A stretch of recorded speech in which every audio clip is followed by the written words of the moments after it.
Nova Manhã. Conexão Brasília com Diego Amorim. Diego Amorim com a gente hoje para falar sobre alguns termos que são usados nos plenários da Câmara e do Senado e que nem sempre a gente entende muito bem. Você vai traduzir para a gente, Diego? Bom dia. Pela ordem, senhor presidente. Bom dia. Exatamente. Bom dia, Mauro. Bom dia, Michele. Bom dia, ouvintes da Nova Brasil em todo o país. Pois é, ano que vem começa uma nova legislatura em Brasília, sobretudo na Câmara chegam muitos deputados novos que não têm familiaridade com os termos do Congresso. Às vezes as pessoas acham que entendem como funciona o Congresso, quando colocam os pezinhos lá, vê que não é tão simples assim. É claro que tudo isso aqui que eu vou dizer hoje para o nosso ouvinte, para vocês, isso é questão de concurso, questão de prova. Eu não vou dar aqui uma aula técnica sobre os termos, senão fica até chato e maçante. Eu vou tentar de uma maneira mais leve aqui, falar um pouquinho de termos que a gente escuta muito na televisão. Então vamos lá. Primeira coisa, votação simbólica e votação nominal no Congresso Nacional. A votação simbólica é quando o parlamentar não deixa a sua digital. Ele não coloca lá se ele votou sim ou não. O presidente geralmente fala assim, em votação, projeto de lei número 00001, aprovado. E aí já aprovou. É aquela coisa que ele em questão de segundos. Quem tiver alguma coisa contra se manifeste, aprovado. Pronto. Essa Aprovado. é a simbólica, Essa é simbólica. Essa é simbólica. Essa é a simbólica. Isso é para passar o trator, né? Isso já tem um acordo feito ali, ou é um assunto que não está tão seguro assim de que vai votar e vai aprovar. Então, o presidente já manda lá. Em votação, projeto número 4, aprovado.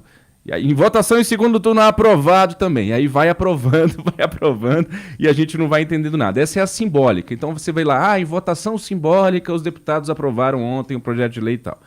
A nominal é quando os deputados e senadores precisam dizer se eles vão votar sim ou não, ou se vão se abster àquele projeto. Essas votações nominais, elas acontecem em situações que pedem um quórum mais qualificado, uma presença maior de deputados e senadores lá no plenário. E aí o presidente costuma falar, os deputados e deputadas já podem votar. Aí fica lá um tempinho e o pessoal votando na mesa deles lá no Senado e na Câmara, tem lá um lugarzinho para eles colocarem sim ou não.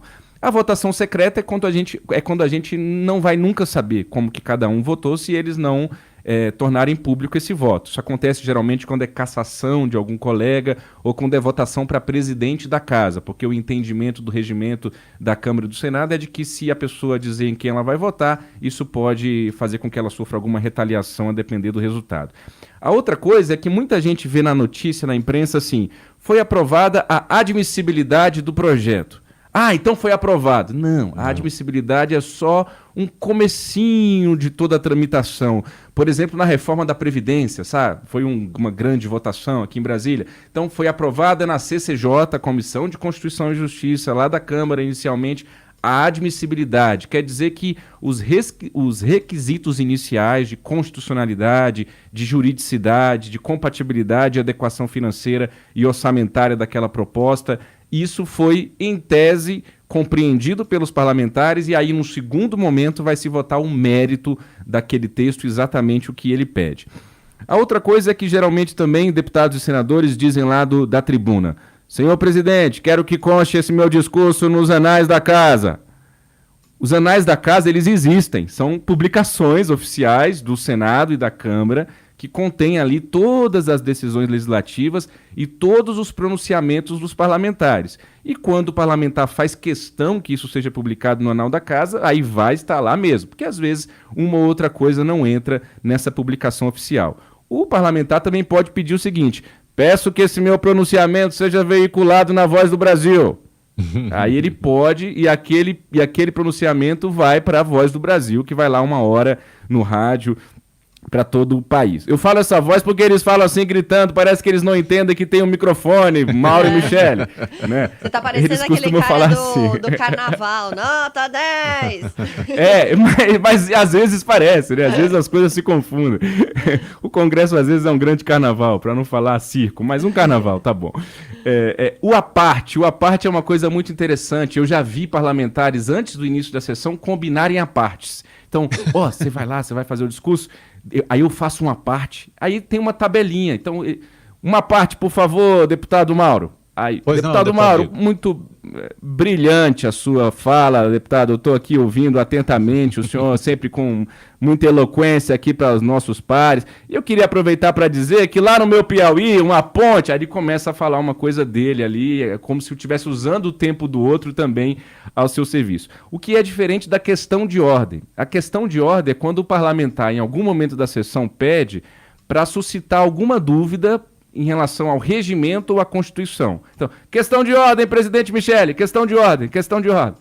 E aí ele vai lá, pede a questão de ordem, e aí o presidente às vezes está vendo que ele está fazendo aquilo para obstruir a sessão e vai. Isso não é uma questão de ordem, deputado. Vamos continuar a sessão. É sim, presidente, uma questão de... Qual o regimento, deputado? Qual o artigo do regimento? Qual o artigo do regimento? E aí pede para ele dizer logo qual é o artigo que ele está contestando, porque de fato muitos pedem questão de ordem, porque a questão de ordem o presidente é obrigado a dar para o parlamentar que está ali no plenário, independentemente do que esteja acontecendo, mas geralmente é um migué, do parlamentar. Vamos seguir. Reunião do Colégio de Líderes, né? Às vezes a imprensa fala isso, eu fico imaginando o coitado do brasileiro tentando entender o que é um colégio de líderes. Ah, deve ser muito legal, uma escola de líderes, colégio de liderança. Não, não é isso. É uma reunião dos líderes dos partidos. Geralmente eles se reúnem no início da semana. A vida começa a acontecer em Brasília, no Congresso, na terça-feira, e geralmente na segunda ou na terça-feira de manhã tem a reunião do Colégio de Líderes para decidir qual vai ser a pauta, qual vai ser a ordem do dia. E aí os deputados e senadores que são líderes de suas bancadas, líderes dos partidos, e os partidos escolhem um líder a cada ano, podendo continuar esse líder por mais um tempo, por mais de um ano, isso eles que decidem. E aí, geralmente, tem a orientação da bancada também, né? O presidente fala, como vota o PL, deputado fulano de tal? Como vota os republicanos nessa matéria, senador Cicrano? E aí ele diz lá, quando tem uma encaminhação de voto, também tem isso, os partidos vão encaminhar voto, a matéria está em discussão e os partidos vão encaminhar voto, os líderes podem dizer, o PL vota sim, presidente.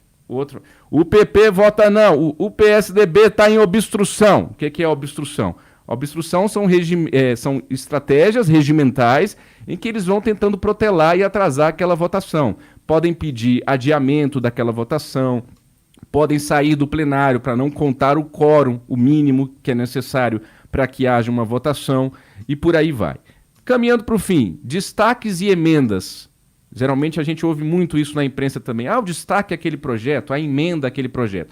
A emenda geralmente ela é apresentada no início da tramitação, o destaque é depois que o negócio já está no plenário e os deputados e senadores querem mudar alguma coisa no texto, geralmente apresentam os destaques. Aqui a gente tem que tomar muito cuidado, imprensa e sociedade, porque é justamente nesses destaques e nessas emendas onde geralmente moram os chamados jabutis, quando eles enfiam alguma coisa que não tem nada a ver com aquele projeto, naquele projeto para tentar aprovar, porque os destaques e as emendas podem ser votados à parte do texto da redação. Por fim, para finalizar mesmo, eu faço aqui um geralzinho de como é que funciona uma tramitação de um projeto no Congresso Nacional. Às vezes também o ouvinte pode ver, o projeto foi votado na comissão, então já está valendo. Foi aprovado no plenário do Senado, já está valendo? Não, tem todo um caminho de tramitação no Congresso. Já adianto para você, ouvinte, que quando eles querem, eles votam e aprovam. Em quanto tempo? No tempo que eles quiserem. Se eles quiserem aprovar em 30 minutos, eles votam em 30 minutos. Se eles quiserem aprovar em 20 segundos, eles votam em 20 segundos. Depende do que eles querem fazer. Tem um regimento? Tem. Mas sempre se dá um jeitinho. Sempre tem uma manobrinha ali. Então, qualquer parlamentar e o executivo da vez podem apresentar um projeto de lei ordinário lá no Senado ou na Câmara, certo? Vamos partir do princípio que começou na Câmara. Um deputado apresentou um projeto na Câmara. Então esse projeto vai ser recebido, tá? Se não for uma PEC, uma proposta de emenda à Constituição, que vai mudar a Constituição, ou se não for uma CPI, por exemplo, não precisa de assinaturas, colher assinaturas mínimas para apresentar aquele projeto. Se é um projeto de lei ordinário, você apresenta e espera para ver o que vai acontecer. E aí depende do presidente da casa e do colégio de líderes se esse projeto vai tramitar ou não. Por isso que muitos deputados, mesmo da oposição, fazem amizade com o presidente da Câmara. Porque se não for amigo do presidente, é muito difícil um projeto seu ser pautado algum dia. Não vota nada. Se você não é amigo do presidente, você não vai ser relator de nenhum projeto importante. Então, esse projeto, em tese, passa por algumas comissões, Comissão de Constituição e Justiça. Se for um projeto de esporte, vai para a Comissão do Esporte. Se for aprovado, vai lá para o plenário da Câmara, aí vota lá. Se for PEC, tem que ser 2 turnos, ou seja, 2 vezes a mesma votação. Se passar, vai para o Senado, também em tese, vai para as comissões. Tudo em tese, porque, como eu disse, se eles quiserem atropelar tudo, eles atropelam. E aí vota no Senado. Se mudar o teor do texto, volta para a Câmara mais uma vez para se votar na Câmara, para aí sim ter uma votação definitiva. É isso. Eu hoje cometi um equívoco. Eu deveria ter preparado sambas para cantar junto com vocês, Mauro e Michele. As nossas ouvintes, a Isa e a Gabriela, falam que você deveria cantarolar o seu samba preferido. Será que você tá preparado? Senão a gente toca aqui. Se você não tiver preparado, porque sabe, tem todo um aquecimento vocal. Solta o som, então. Vai, solta. Aí quem sabe ele canta junto. Eu canto junto, exatamente.